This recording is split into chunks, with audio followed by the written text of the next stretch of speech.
Olá, boa tarde. Começa agora o programa Trabalhador em Foco. Esse programa que é uma realização do Movimento Sindical de Petrópolis, através da união de diversos sindicatos, que fazem com que eu tenha a oportunidade de levar para você aí de casa informações precisas e relevantes sobre o dia a dia de todos nós trabalhadores. No programa de hoje, eu tenho o prazer de conversar com Samuel Vart.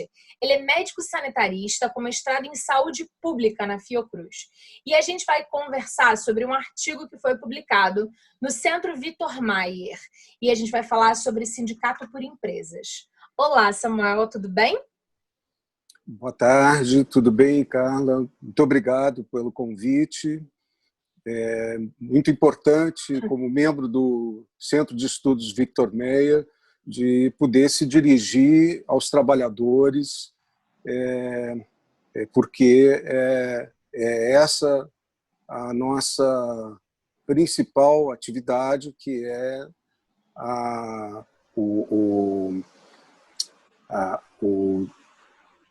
capacitação e a discussão, o desenvolvimento de temas ligados aos interesses dos trabalhadores. Legal. Vamos começar pelo básico.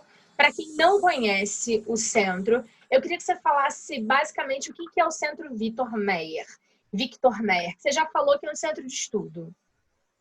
Bom, o Centro de Estudos Victor Meyer é uma associação civil sem fins lucrativos, e ela recebe o nome de Victor Meyer em homenagem a um intelectual e militante de causas sociais, falecido ainda jovem, aos 53 anos, que era economista, doutor em administração pública pela Universidade de Paris, e foi professor de Ciências Humanas e Filosofia da Universidade de Feira de Santana, na Bahia, e também professor de Economia da Universidade Católica de Salvador. E qual é a finalidade do Centro de Estudos? O que vocês estudam? Bom, o centro ele existe há um pouco mais de 10 anos, né? Desde 2009, e é um espaço para o desenvolvimento de atividades de reflexão política, estudos e pesquisas que destacam a questão da formação política dos trabalhadores. Isso quer dizer de discutir a questão dos próprios interesses dos trabalhadores frente ao capital, a divulgação e o debate das ideias socialistas e a preservação da memória das lutas operárias, né? Então, nós temos um portal na internet, depois eu posso passar o endereço. Sim, vou colocar ele na barra nos nossos créditos. Né? E lá nós possuímos um acervo de documentos, tanto das lutas operárias quanto da política operária, que, enfim, tem uma história toda na esquerda brasileira, que nós preservamos e divulgamos. É muito interessante ouvir essa sua fala a respeito do centro e da finalidade do que vocês estudam, e pensar que a gente aqui no programa Trabalhador em Foco tenta fazer um pouquinho disso.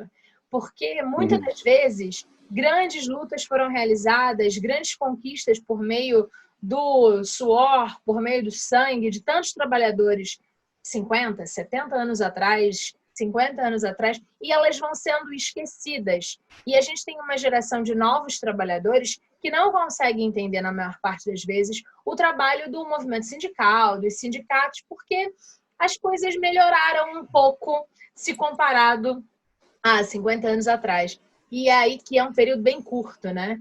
E nesse contexto a gente fica periodicamente aqui no programa Trabalhador em Foco tentando trazer conteúdo que fale sobre a importância da memória dos sindicatos e dessa questão toda, né? Mas a gente hoje veio para esse bate-papo para falar de um artigo que foi publicado que se chama Sindicato por Empresa, a ameaça de um novo atrelamento ao Estado burguês. Queria que você me dissesse quando que esse artigo foi publicado, para a gente entender um pouquinho sobre ele. Bom, esse artigo foi publicado, ele é datado de 8 de agosto, né? Super novinho. Agora, é recente, porque o portal que nós temos na internet, do Centro Vitor Meyer, ele também atua como um observatório das lutas de classe, né? E tanto no país quanto internacional, e ele possui publicações periódicas de análise de conjuntura, como o Boletim Fatos e Críticas, e também com fatos relevantes, como foi recentemente a greve dos operários da Renault. No caso do artigo, nós estamos acompanhando as recentes modificações que estão sendo gestadas pelo governo e pelo Congresso, porque não são poucas, né? Uma movimentação muito intensa, mas que já vem há tempo, e agora nós nos deparamos com um grupo técnico que está elaborando uma proposta que modifica substancialmente a situação da organização sindical no país. O que é muito complexo, na verdade. O subtítulo do artigo que a gente está discutindo e falando um pouquinho, que fala desse tema que você estava nos falando, afirma que ataques aos direitos dos trabalhadores continuam. Gostaria que você explicasse um pouquinho essa linha de pensamento para o nosso telespectador, porque às vezes o trabalhador não entende que muitas atitudes do governo federal, às vezes do governo estadual, ou mesmo do próprio governo municipal, estão indo de encontro a direitos estabelecidos dos trabalhadores. Bem, ocorre que nós fizemos a menção a essa continuidade, né, do ataque aos direitos, porque já vem de longo tempo, né? Eu vou assim pontuar rapidamente, né, de que nós vivemos uma crise econômica já há bastante tempo, alguns anos, né, que começou a se agravar com um período recessivo ainda no governo Dilma, né, e ao final de 2014 nós já tínhamos uma medida provisória que restringia pagamentos de benefícios de seguro-desemprego, abono salarial, auxílio-doença, pensão por morte, seguro-defeso. E, em seguida, no governo Temer, esse da Ponte para o Futuro, né? Só que a Ponte para o Futuro foi construída sobre os trabalhadores, né? E, no caso, a questão de proa, né, foi a contra-reforma trabalhista que transforma o contrato coletivo, né, o contrato individual de trabalho acaba prevalecendo sobre o acordo coletivo de trabalho, né, entre uma empresa e um sindicato, e o qual prevalece sobre a convenção coletiva de trabalho, né? Ou seja, entre sindicatos patronais e os trabalhadores, e que, por sua vez, prevalece sobre a CLT e sobre as demais leis. Enfim, é o chamado negociado sobre o legislado. Isso. Exatamente. E isso vem ocorrendo sempre num momento de defensiva dos trabalhadores economicamente, porque já se conhece desde esse período um número crescente, né, uma taxa crescente de desemprego, né, e, além disso, do governo Temer, outros ataques podem ser mencionados, como a expansão da terceirização, pejotização desenfreada, o tempo para refeição inferior a 1 hora, a jornada intermitente, enfim, todas essas questões foram trazidas ainda nesse período, né, em que pese a classe trabalhadora, é bom recordar, ainda ensaiou uma greve geral no 28 de abril de 2017, né? Não foi adiante, não houve fôlego de organização para enfrentamento num período crítico, como já disse, e agora o governo Bolsonaro segue na mesma linha, né? Ainda mais ou seja, em tempos de crise, aumentar o grau de exploração dos trabalhadores e, consequentemente, os lucros, né, que a burguesia prefere chamar de empregabilidade, né? Empregabilidade que não gera emprego nenhum, né, na prática, mas é assim que é vendido uma situação de arroxo e de perda de direitos, né? Muitas das vezes a gente aqui no programa Trabalhador em Foco falou da questão da reforma trabalhista, que a gente também chama de desforma, contra-reforma, desforma ou qualquer nome que queira dizer que não teve nada de reforma. Porque o termo reforma, em via de regra, é para melhorar alguma coisa. Quando você faz uma reforma na sua casa, quando você faz uma reforma no seu banheiro, quer dizer que você melhorou o seu banheiro. No caso da reforma trabalhista, não sei para que trabalhador foi bom. E aí a gente sempre também utiliza esses termos marginais, né, à margem do oficial, para poder falar um pouco sobre essa questão. E nesse mesmo contexto, a gente vem vendo um governo federal que agora se estabelece ainda cada vez mais longe de pensar nos trabalhadores. Mas a grande questão é a seguinte: na sua opinião, a crise provocada pela pandemia, porque existe uma crise estabelecida pela pandemia, né? Ela não fez o governo federal ver com olhos mais cuidadosos a classe trabalhadora? Não era, então, a hora de ver esse povo todo perdendo seus empregos por conta do fechamento de tudo, por conta de uma pandemia? Não ocorreu isso? Bom, aqui, de fato, a gente, até no artigo, a gente brinca, né, dizendo que chamar reforma chamar essas medidas que estão ensaiadas ou que já foram colocadas em prática de reforma é chamar o urubu de melouro, né? Exato. É o que se usa popularmente essa expressão. Mas, quanto à sua pergunta, primeiro, assim, gostaria de pontuar que a crise ela não foi provocada, mas agravada. Agravada. Porque ela já vinha, nós já vimos de uma crise econômica típica, né, do capitalismo, não só aqui, mas no mundo, né? Antes da pandemia, o desemprego chegava a cerca de 13 milhões e atualmente já temos mais de 18 milhões de trabalhadores, segundo o IBGE, né? A gente tem que considerar 5 milhões de trabalhadores que estão no desalento, né? Aqueles que já não procuram trabalho porque não têm a perspectiva de encontrá-lo, né?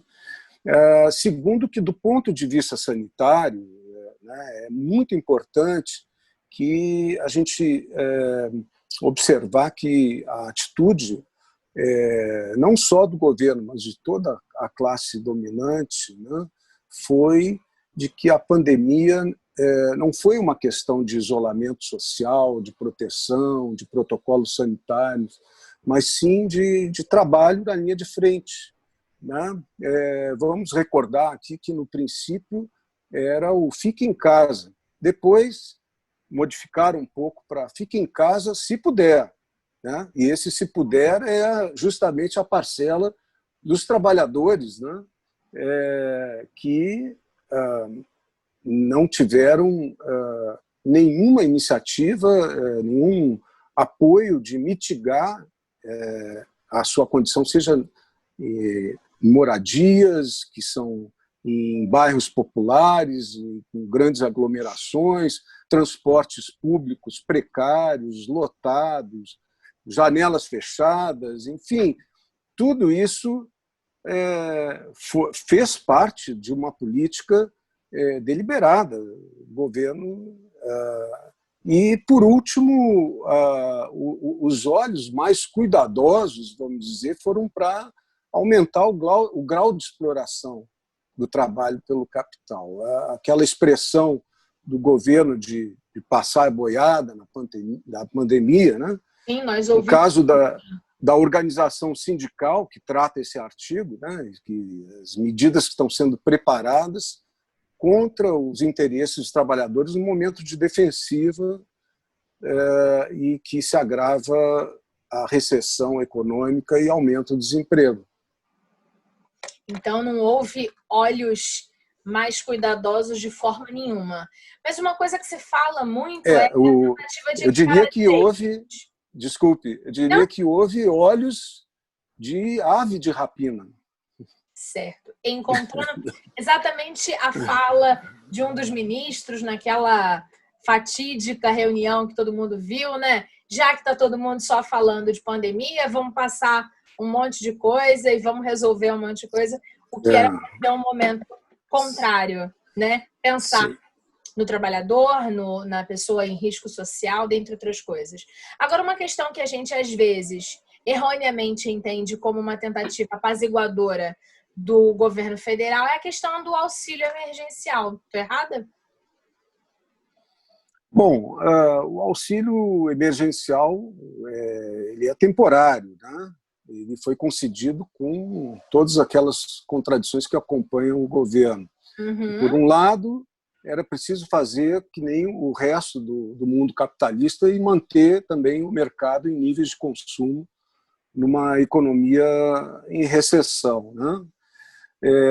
E que não levasse também a uma situação, um agravamento da situação econômica de uma forma geral, né?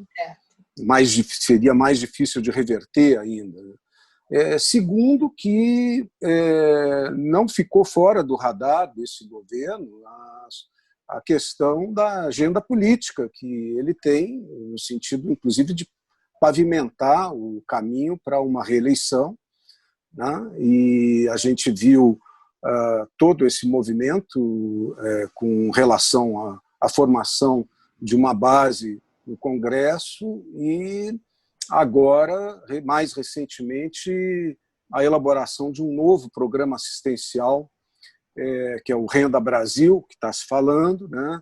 Que vai se tirar recursos, né? Não se sabe de onde. O que se sabe é que o capital não vai ser chamado a contribuir, pois a regra de ouro é limitar o teto dos gastos sociais, né?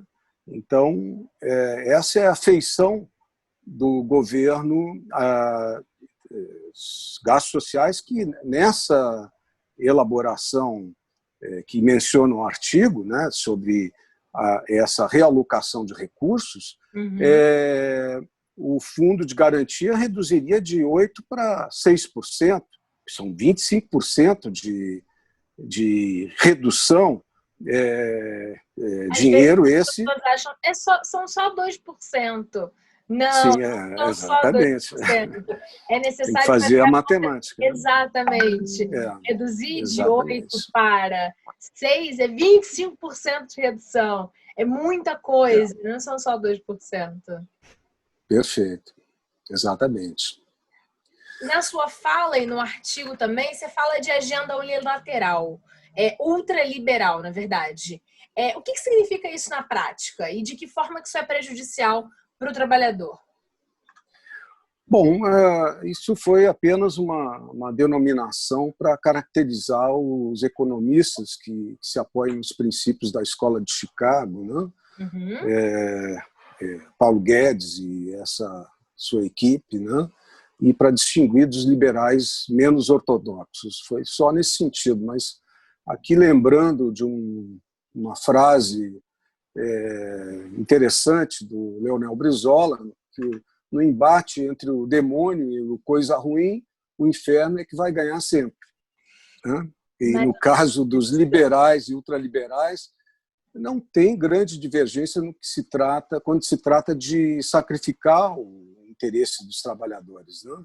Apenas o método de conduzir e a forma de se realizar esse processo. mas essa agenda a gente tem vista frequentemente se tornar o consenso, o lastro, inclusive, do próprio governo Bolsonaro, na figura do Paulo Guedes, que, na verdade, é na figura de um programa econômico.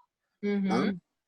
Certo. Nesse mesmo contexto de agenda ultraliberal, a gente já falou de leis trabalhistas, o artigo que foi publicado no portal do Centro Vitor Meyer fala também que existe um grupo de trabalho na Secretaria Especial de Previdência e Trabalho, que é um órgão do Ministério da Economia que visa alterar novamente as leis trabalhistas. O que a gente pode esperar de alteração novamente nas leis trabalhistas? Bom, esse grupo é um grupo chamado GAET, que é o Grupo de Altos Estudos do Trabalho, vinculado à Secretaria Especial de Previdência e Trabalho, que é um órgão do Ministério da Economia, e que reuniu uma equipe de especialistas, né, organizado com a tarefa de elaborar projetos para mudar as leis trabalhistas. Né? No caso,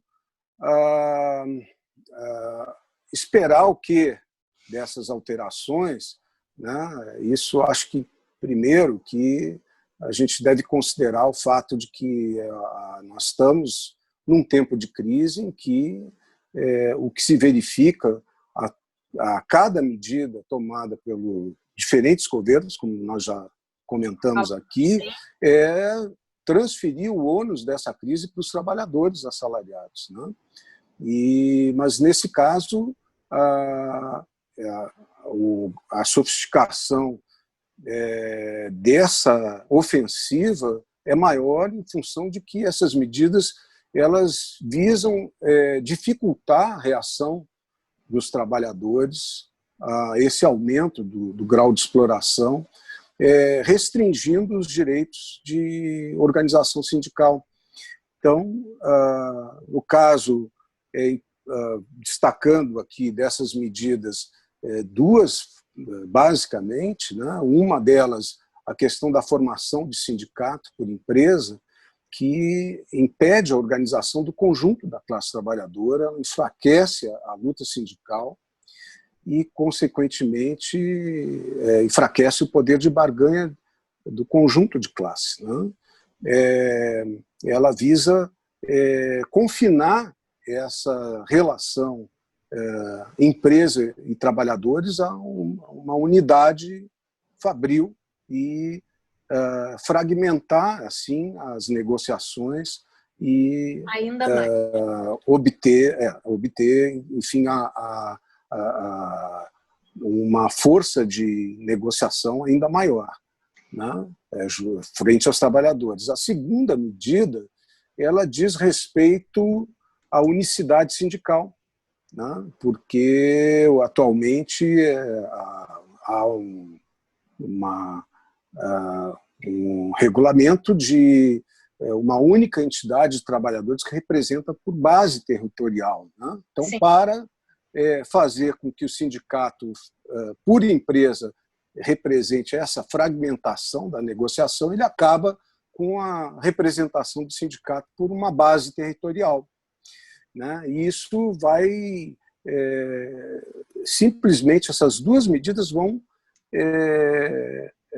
prover maior liberdade para as empresas para enquadrar os contratos de trabalho de modo individual pelo acordo coletivo, né, que pode estabelecer menores salários e direitos, né, e também a contratação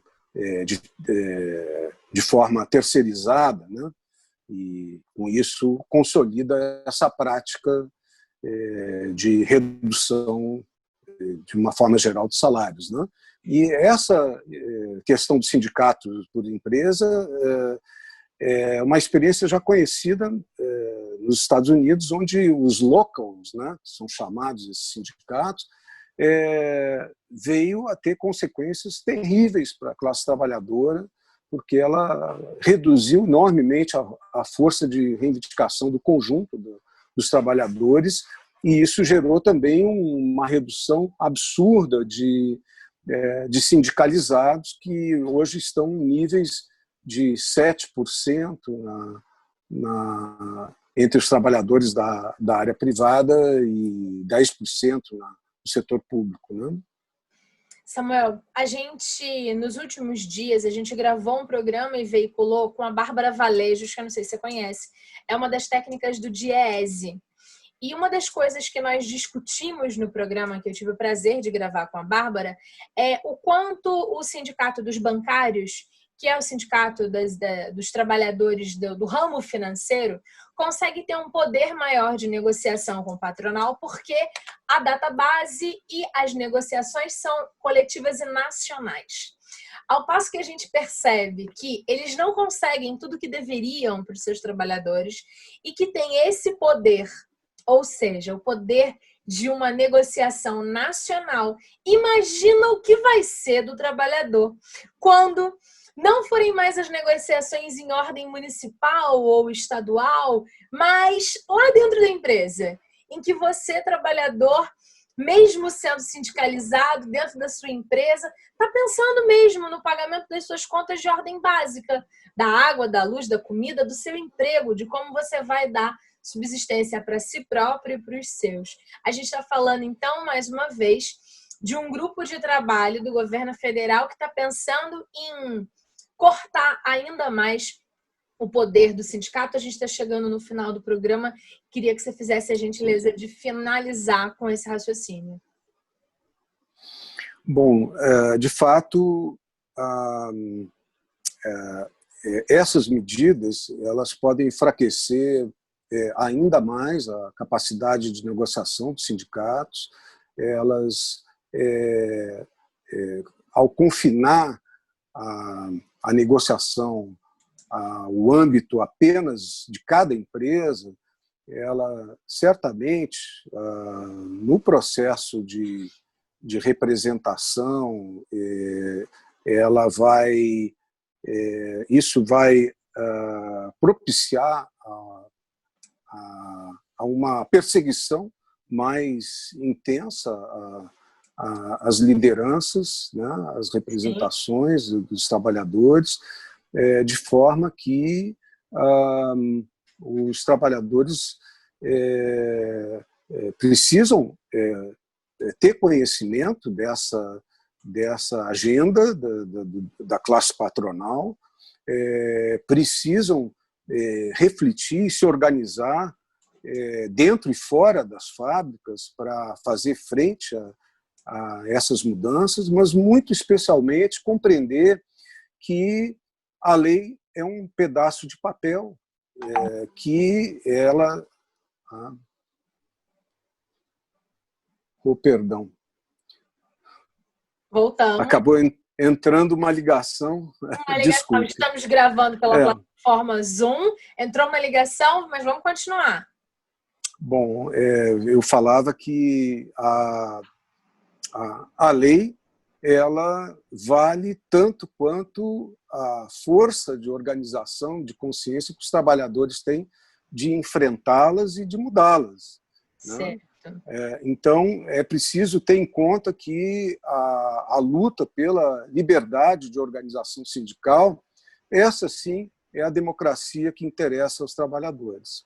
Maravilha, Samuel. Eu queria mais uma vez te agradecer pela gentileza de despender seu tempo, de compartilhar um pouco de informação conosco. Durante todo o programa, o site do Centro de Estudos esteve aqui. Nosso telespectador vai poder obter mais informações, se assim desejar, e a gente super indica que eles se mantenham informados. Obrigada de verdade. Eu que agradeço imensamente por esse espaço, me coloco à disposição aqui de vocês, e gostaria apenas que depois fosse divulgado aqui o endereço do nosso portal, que é do centrovictormeyer.org.br, e eu deixo para contato também o nosso e-mail centrovictormeyer@gmail.com. Eu lhe passo depois pessoalmente para a divulgação dos nossos ouvintes, e só quero agradecer mais uma vez e dizer aos seus ouvintes, trabalhadores, que o caminho é a luta. É a luta. A gente, aqui no programa, sempre fala uma frase de um grande entrevistado que eu tive, que foi o José Geraldo: o lugar do trabalhador é na rua. E a gente continua acreditando nisso. Obrigada, Samuel. Obrigada a você de casa que ficou com a gente. A gente volta em breve com um novo programa Trabalhador em Foco. Um abraço grande e até lá. Grande abraço. Obrigado.